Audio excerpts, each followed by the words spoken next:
11월 30일 마감 시장입니다.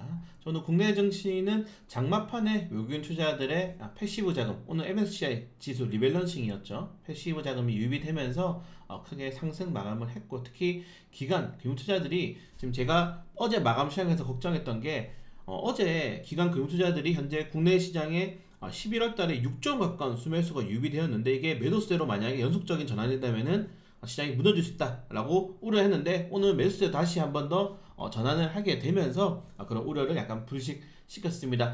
기관 금융투자들이 업종을 안 가리고 지금 사고 있어요. 그래서 업종을 안 가리고 과대납폭된 종목의 패시브 자금들이 유입되고 있고, 외국인들 같은 경우에는 여전히 반도체 종목들에 대한 매수세가 좀 집중되어 있지만은, 지금 반도체 같은 경우에는 HBM 그리고 최근에 온 디바이스 인공지능 관련 테마주까지 반도체 훈풍을 불어 올리면서, 사실 최근에 엔비디아가 500달러에서 계속 왔다 갔다 하면서 조정이 나오고 있잖아요. 엔비디아발 조정이 나올 수 있다라고 염두에 뒀는데, 그런 것들을 개별적인 테마로 잘 버텨내고 있습니다. 역시 이 반도체 업종들이 올라가야지 시장이 좋아지는 상황이 오고 있다. 특히 2차전지 같은 경우가 에코프로 머티 하나 업종으로 집중이 되어 있고, 로봇 같은 종목도 두산 로보티스트가 집중이 되어 있는 상황에서 반도체 같은 경우는 테마가 좀 분산되었죠. 그래서 투자자들이 여러 종목과 섹터를 선택할 수 있는 상황이 올 수 있기 때문에 전체적으로 상승 종목도 오늘 많이 늘어나면서 마감을 했습니다. 오늘 오전장까지만 하더라도 하락 종목이 거의 1800개 이상 올라갔거든요. 근데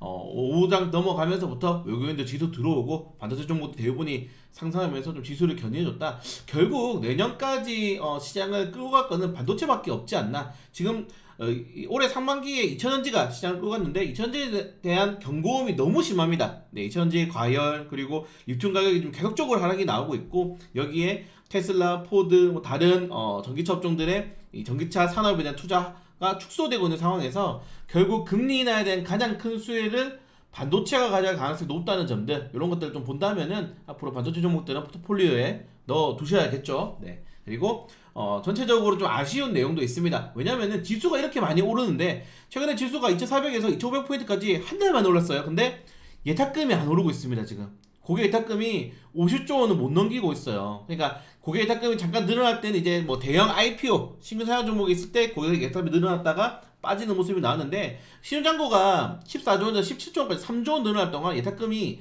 50조 원을 못 넘기는 거는 좀 문제가 있습니다. 왜? 지수는 계속 오르잖아요. 그래서 물론 신용도 어떻게 보면 증시의 대기자금으로 볼 수 있겠지만은, 그래도 신용 같은 경우에는 부담이 좀 있죠. 시장이 무너지게 된다거나 특정 업종의 신용이 가열됐을 때는 굉장히 부진한 모습이 나올 수 있는데, 예탁금 같은 경우에는 증시 대기자금으로 우리가 볼 수 있기 때문에 언제든지 증시가 좋을 때 투입될 수 있는 자금으로 예탁금이 현재 48조 규모인데, 이게 좀 더 늘어나야 된다. 투자자들이 국내 시장에 관심도가 좀 늘어날 수 있는 방안도 계속적으로 광고해보는 게 좋을 것 같습니다. 제 생각에는 연말에 대주주 양도세 완화를 해야 되는데, 이번에 실패를 했죠. 사실은 국회 본회의에서 실패를 해서 모르겠어요. 이번에 결국 12월 달에 대주주 물량이 나올 건데, 그거를 기관과 금융투자들이 추가적으로 받쳐줄 수 있는지, 그게 좀 가장 중요 포인트가 될 수 있지 않을까, 이 정도까지 보시면 될 것 같고, 오랜만에, 정말 오랜만에 니케이, 상해, 항생, 대만이 다 올랐어요. 이게 제가 기억도 안 나요. 언제 이렇게 다 올랐는지 지수가. 그래서 항상 최근에 부진했던 항생과 상해가 소폭이지만은 반등에 성공하게 되면서 증시에 좀 훈풍을 불러일으켰다는 점들, 그렇게까지만 보시면 될 것 같습니다. 그걸 제외하고는 오늘 이제 좀 이따가 발표하는 PCE 지표, 그리고 파월 연준장이 내일 발언이 남았기 때문에 그게 굉장히 중요하지 않나. 만약에 파월 연준장이 매파적인 발언을 조금 더 안 하게 된다거나 아니면 완화적인 발언을 오늘 좀 해준다면은 금리 인하에 대한 가능성이 굉장히 높아지겠죠. 왜냐면은 이게 12월 달에 하면은 이제 1월 달, 그리고 2월 달에는 금리 없어요. 공개시장위원회가 없기 때문에 사실상 오늘 발언하는 게 12월 달부터 1월 달에 적용이 된다는 거죠. 그러면은 3월 달에 금리 인하 할 수 있는 가능성이 커지고 있다. 그래서 지금 3월 달에 금리 인하 가능성이 높아지고 있는 거거든요. 그래서 오늘 발언이 정말 중요하다는 점, 파월 연준장의 발언들을 한번 체크해 볼 필요가 있을 것 같습니다. 그걸 제외하고는 오늘 외국인 투자들이 기관과 금투자 동시에 매수세가 들어왔고, 특히 화학, 기계, 전기전자, 제조. 자, 우리나라 시장이 가장 좋을 때 2018년도에 대세 성장이 나올 때나 2021년도에 차, 화전, 자동차, 화학, 전기전자 업종들이 올라갈 때 많이 올라갔던 게 화학, 기계, 전기전자, 운수 장비가 떨어졌죠. 자동차, 운수 장비, 제조, 더 나아가서 철강까지. 이게 우리나라 5대 수출 품목이거든요. 이 5대 수출 품목이 올라야 되는데, 그건 조금 아쉬워요. 지금 철강이랑 자동차, 지금 자동차랑 차량 같은 경우에는 이 피크아웃 실적이 최고치에 찍은 다음에 조정이 들어오는 구간이기 때문에 약간 아쉽긴 하지만은 그거를 이제 뭐 전기전자라든가 뭐 다른 제조업종들이 좀 끌고 올라가 준다면은 나쁘지 않은 모습도 보여줄 수 있다는 점들. 오늘 SK하이닉스가 거의 연중 최고점에 목전 앞에 두고 있으니까 삼성전자도 72,000원을 잘 버텨주고 있죠. 여기서 이제 하나만 터진대요. 하나만 더 나오면 됩니다. 하나만 시장을 끌어갈 수 있는 하나의 질문 더 나오면은 SK하이닉스가 진짜 15만원 돌파하고 삼성전자가 8만원 이상 올라갔어요. 그러면 이제 코스피가 어떻게 되겠습니까? 2600 이상을 찍을 수 있겠죠. 그런 것들을 좀 기대해 볼 수 있을 것 같고, 전체적으로 대형주들로는 크게 조정이 나오지 않았다는 점들, 그런 것도 시장의 홍풍으로 작용을 했습니다. 그래서 지금 반도체가 좋아요. HBM, 온디바이스, 간다음에 또 메모리 반도체 경기 회복 때문에 또 메모리 반도체가 또 올라갈 수도 있고, 이런 것들이 굉장히 많이 나오기 때문에. 그리고 여러분들 반도체가 경기 민감주긴 하지만은 아직도 10%대 성장률을 가진 성장주입니다. 물론 성장주가 되려면 30%가 정도 돼야 되거든요. 그래서 성장주기 때문에 반도체는 좋다. 오늘 태양금속, 그러니까 테마는 한동훈이 여전히 살아있어요. 그래서 업종은 대형주가 반도체가 가고 테마가 한동훈이 가면서 사실은 나쁘지 않은 시장이 만들어지고 있다는 점들. 네, 그리고 코스닥 같은 경우는 거래대금이 조금 줄어들었지만은 외국 투자자들의 매수가 유입이 되었고, 이 거래대금이 줄어든 거는 이제 에코프로 머티에 대한 조정이 나오면서 에코프로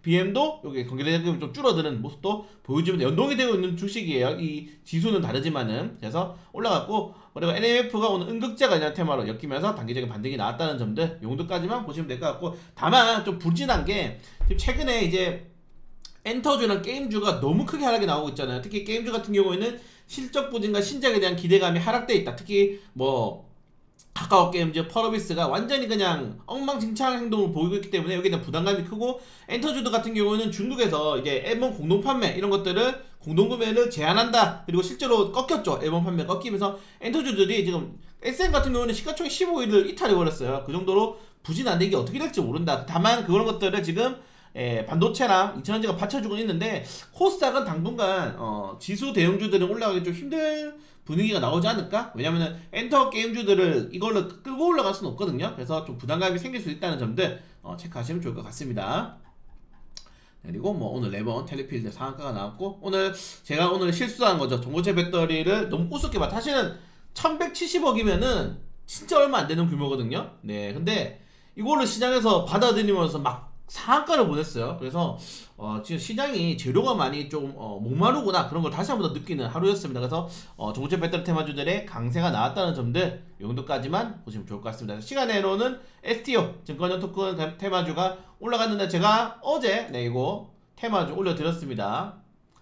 어제 만들었어요. 13시간 전에 증권형 토큰 관련 테마주들 정리해드렸으니까 한 번씩 보시면은 좋을 것 같습니다. 블로그도 많이 좀 방문해 주시고요. 시간에 또 로봇 테마주도 올랐다는 점. 자, 제가 두산 로보틱스 목표가 10만원 제시해드렸는데 얼마 안 남았습니다. 네, 내일 10만원 달성해서 지금 100% 수익권 이제 찍었거든요. 진짜 100% 수익률 좀 많이 보고 싶습니다. 네, 그걸 제외하고는 뭐 큰 이슈는 많이 없으니까 오늘 PCE 지표 그리고 8 연주장의 내 발언들 체크하면서 증시에 대기하도록 하겠습니다.